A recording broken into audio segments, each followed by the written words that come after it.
I've never been wrecked like he has. It's going to be a little on the sweet side, but it's fun. Cool starting point. Yeah, it's sick. Look at that. First K, 3 minutes 30, same as Irox.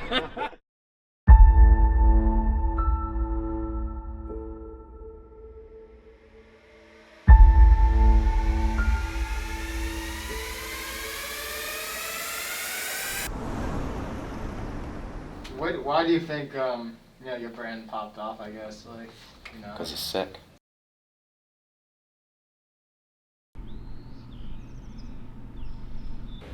There you go. There it is.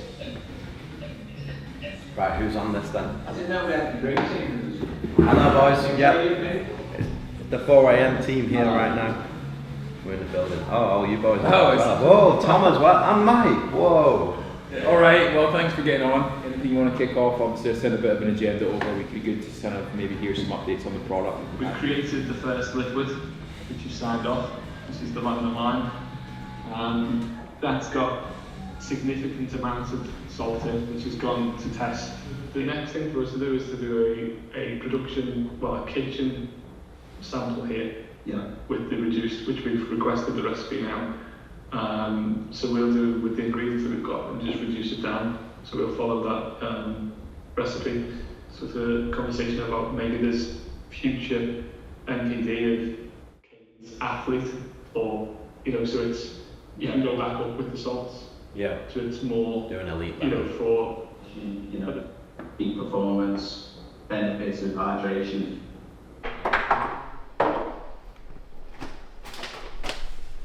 Alright, always get asked what the morning stack is, and I've adjusted it over the past few years, but the essentials to every single morning when I wake up is cordyceps, tonka ali, ashwagandha, have this in the morning and before bed. Turmeric helps with libido, vitamin D, everyone knows the benefits, vitamin C, again, everyone knows the benefits. I'll always take 5 grams of creatine monohydrate, which I get from Marchon, and then salt, whichever salt I'm using at the time. I'll go through different brands as we're testing our own at the moment. Put that into like about just under a litre of water and a little black coffee. And then if I'm working out straight away in the morning, I'll usually have 1 or 2 of these honey stingers. Because we're on like a bit of a marathon prep at the moment, I'm eating a lot more carbs than I'd usually do, so I'll take one of those every like 5 or 10k during my running as well, if I've not got any gels. But yeah, that's the usual morning stack. I know I get asked about it a lot, so. We've got 10 miles at marathon pace, which we're aiming for 4:37 per kilometre to be able to hit a 3:15 to 3:20 marathon time in LA in 5 weeks, or 4 weeks is it? 4 weeks, yeah. Yeah, it's pretty difficult. I mean, we've only had 6 weeks to train for this, so we're 2 weeks into it, nearly 3 weeks into it. Usually I'd like to do like a 12-week block, but we were doing a lot of bodybuilding and shredding for a cover shoot, and before that we were training for high rocks, so never training really more than like 60 to 90 minutes, so it's a bit of a change to the body. We're struggling to get to this pace, so it might be a bit slower on the day, but we'll see what we can do. Marathon, I think fuel super important. I always see people, like when we ran a marathon in Malibu, like I had 1 gel and a bottle of water. Yeah. So I see like in the marathons, like people jump over, take water and so on. I think learning how to properly fuel for that many miles is going to be super important. Yeah, that's all we're doing now. We're just testing the fuel, testing our pace, testing how long we can hold ourselves out, doing 2 sprint works a week and then 2 longer runs. One that's like 10 miles, one that's nearly 20 miles to be fair. So yeah, we're getting there, man, and we're just going to have fun with it. There's a lot of guys coming out, Team 247 guys. We're all going to run it together. We'll look the best. Hopefully, yeah, we'll look the best. I'll set the pace so everyone can just try and like hold on to me, or there's going to be guys that are way faster than me that are just running with us for the cause anyway, so it's going to be fun. So you and Ross are obviously building something here, like juggling, building new things and starting new projects and obviously operating a business. Like, how do you still find time to like train really hard and like push yourself and like do marathons and things like that? And like, how important is that kind of training? For me, it's part of the life, so it's like non-negotiable now. And I've built a good team that take a lot of pressure off me. especially in the business. So it gives me time to be able to do what I want to do. And at the end of the day, that's kind of what helps the business anyway, because a lot of people buy into the lifestyle rather than the brand. It's not the product that we're selling here, it's about the life. So it really is like non-negotiable, it's part of it, and it's what I wake up for every day. So we just got to do it, and we're building a brand based around fitness, health, lifestyle, everything like that. So it all works out in its own way. We're not trying to sell something that we don't live, if that makes sense. Right. We live our products. I think everything's just little steps, man. Little goals, tiny goals. Like if you've done nothing fitness wise and you just follow the brand and you're starting to get into it, there's little things you can be doing. You can download the app, you can check the workouts out, you can watch the stories, like, and you don't have to be pushing yourself to the limits that like our athletes are pushing ourselves to. You could just join a CrossFit gym, or you can go and enter a class at the gym. You can go and get your steps in. Like 10,000 steps a day is a huge change for people that haven't ever done anything, and you can notice little differences. As soon as you see them differences, you start getting addicted to it and you start increasing everything. And then the more you do, the more you realize you can do. So just little baby steps. Don't go head on into, I'm going to do a marathon in 12 weeks. It's not about that. It's about doing little things. Alright, as we're deep into marathon prep, we're about 5 weeks out from LA Marathon, which is going to be my first official marathon that I've run. I've been wearing these now for like the past 6 months, high rocks training, all types of running. Really prefer them to a Nike just because they're a bit wider on the bottom, and my ankles seem to like drop down on one side when I'm running a lot in Nike, so these are a better stability but still just as soft. They're called the Saucony Endorphin Pro 3. Look pretty fire. Usually the colorways are a bit mad, but they've actually just dropped this white one with a little bit of black on and a little marble underneath. Pretty sick shoe. Got 2 pairs because the last pair was my actual size and I fucked my toes up on the marathon, so gonna try a size up as well. So we'll test these out today. But yeah. Also just got the first sample in for the Team 247 running belt. Got a little bit of branding on it. Just changed it up from the Pure Spot one we did. A little bit of bigger compartments. 2 little Team 247 water bottles as well. This will drop with spring summer 247, which we've also got the running vest in as well, which is fucking insane. So yeah, I'm looking forward to using this. This will probably stay on me whilst I'm doing the LA Marathon, rather than the vest. Fill it up with treats. Visual filming is the way to go in Equinox. Do you go half a size up? Fucking drop it for the points. Yes, sir. March 12th, I think it all drops. Alright, yeah, good meeting. Is this your bit? Alright, let's do this. 10 miles, full 7 pace, first mile, 5 minutes. And then arms. And then arms, 1,000 bicep curls. I signed in 2 guests, so 1 guest. Wow, there is 4 now. Oh yeah, no one's on the flight.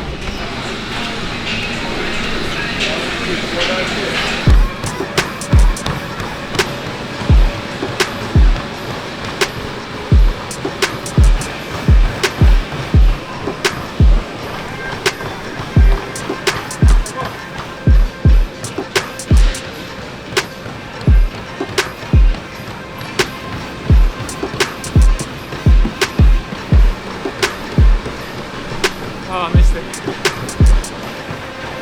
Starting to feel the benefit of volume, you know? George is only 4 miles in. He's slow. I'm only joking. I think he's running about 12 miles. Feeling good though, honestly. Feeling great. Didn't want to do it. Up at 3 a.m. Miles in. Can't fake this shit, honestly. And the boys got it done as well. Marathon pace for 11 miles. Felt really good. I don't know what just happened, but I think I broke out of that barrier of being stuck and hurt. We're gonna do 18 miles on Sunday, so that's good prep for that. It's Thursday today, so we got 2 days to rest the legs. I feel amazing. Emasculated thing that's ever happened to me. I'd like to drive a smart car right now. It's not about the size of the car. No, that's true. It's about the size of the arm hanging out the window, boy. Calf muscles.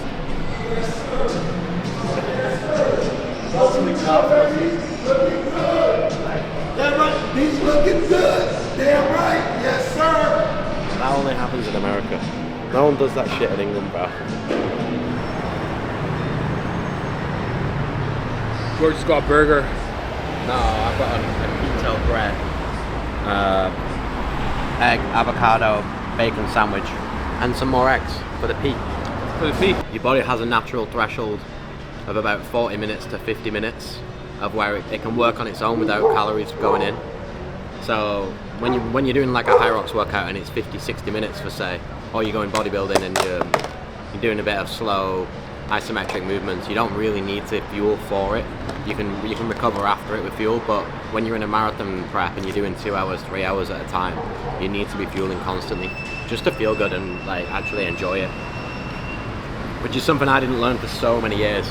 I used to go out and run for 2 hours with nothing, no water, and just hate it. But yeah, Got to fuel, especially with running right now. You have to. I think I've had to up my calories quite a lot. Whereas before I've been more focused on maybe body composition, albeit high rocks is very performance oriented. I think like marathon training forces you to really have to eat more and fuel for training, which is like potentially a sacrifice towards how you feel aesthetically. Because you're just like on that run there, I consumed like 2 gels, just calories, it's getting my head around it, but performance is the only thing that really matters when you're running or training for the marathon, you know, so.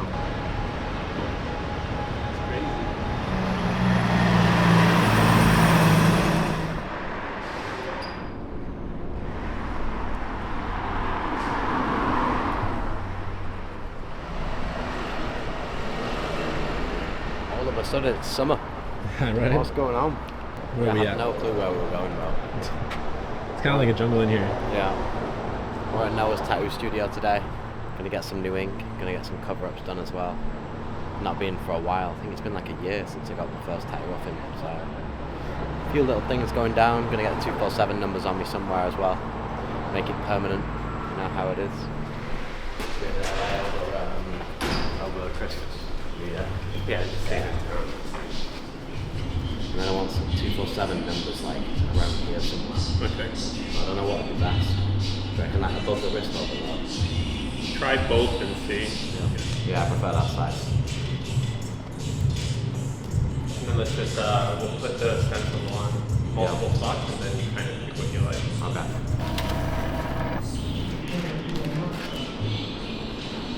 Say as a tattoo artist, like placement is a big part. Yeah, especially for like these little ones, I would say like composition is probably the most important for me because it's not like George is planning to get like a full like sleeve covered up, so placement is pretty key, especially because his muscles are like pretty defined that you don't want to cover up, I would say, your muscles and everything you want to. Yeah.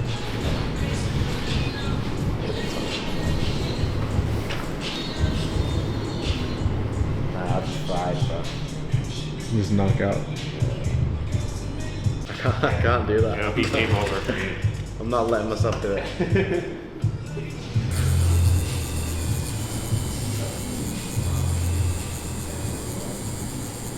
Yeah, I've never been wrecked like this. It takes me a few days.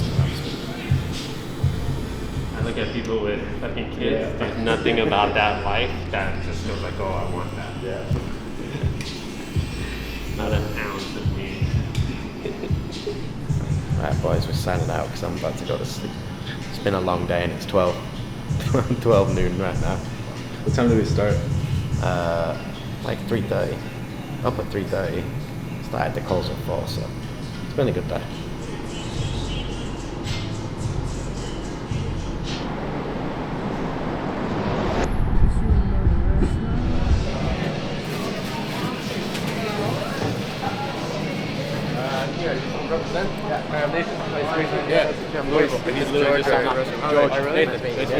Yeah, we're working on it right now. Oh, really? Sweet. We're twins. Mango right there.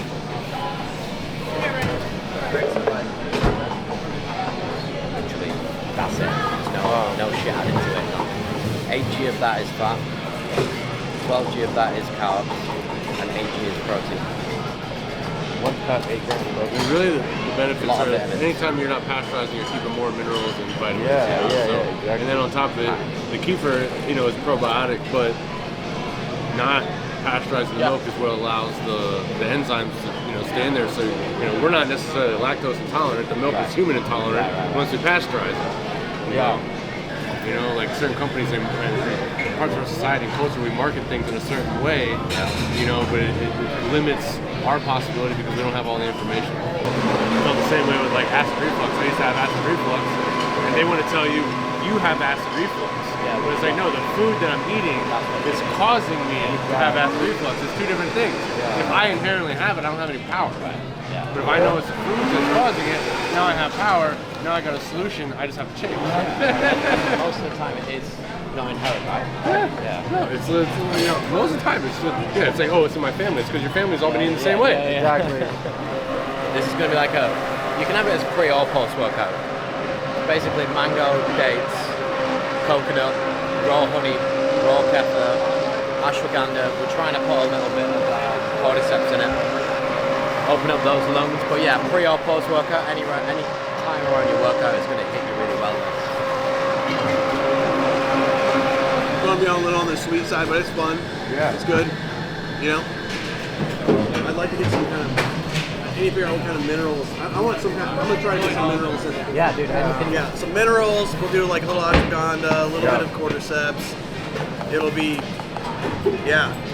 I mean, you can drink a little before, a little bit after a workout. Yeah. It's gonna be it. Yeah, it's gonna be amazing. Yeah. All right, bro. I'm gonna take this one.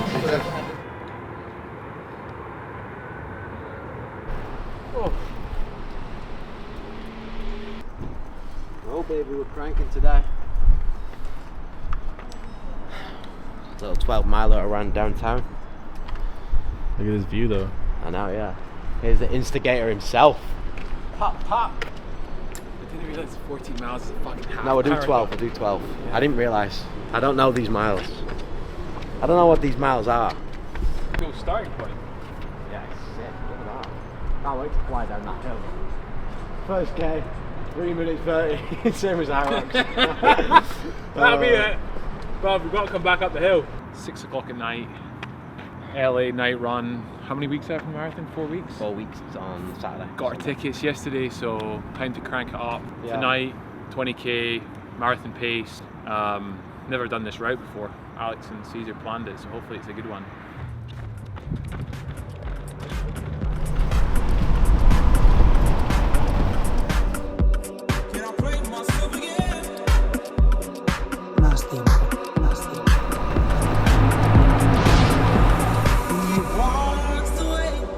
The sun goes down, he takes the day, but I'm wrong. And in your way, in this blue shade, my tears dry on their own.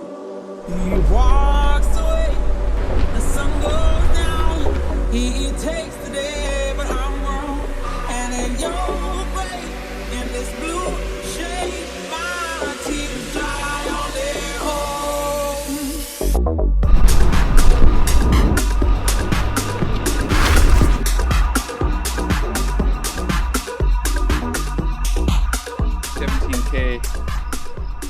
Under 1 hour 20. That's fucking insane. I used to run 10Ks in 1 hour. Everything's finished up. We've got a few exciting things coming up. Ready to launch something very special, which we've not really put out yet on the vlog, have we? Not yet. Ross has one sample, and I have one for the podcast on Saturday. I guess the first time people will see it will be that podcast. That'll go out in a few days, and then it's time to roll it out. Yeah, full steam ahead. The full team are working on it. Production soon. Ready for March. So to end this video, something I forgot about, because we're running the LA Marathon, there's going to be me, Ross, Ollie, Jake, Will, maybe a few others from the 247 team. We're going to do a little shakeout run where we'll invite anyone who's running the marathon. They don't even need to be running the marathon, just anywhere in LA, come down. We'll be at the Hollywood Reservoir the day before the marathon. It'll be 5k, and that'll be the first time people get to taste the thing that we've been working on over the past year and a half together. And obviously we'll be dropping a collection for it, an exclusive marathon collection, and 247 collection drops around that time as well, so there's a lot of shit going on. And the store soon as well. Yeah, and then the store the week after that, so LA is going to get fucking busy over the next month. LA's taking over. Yeah. That's it, thanks boys.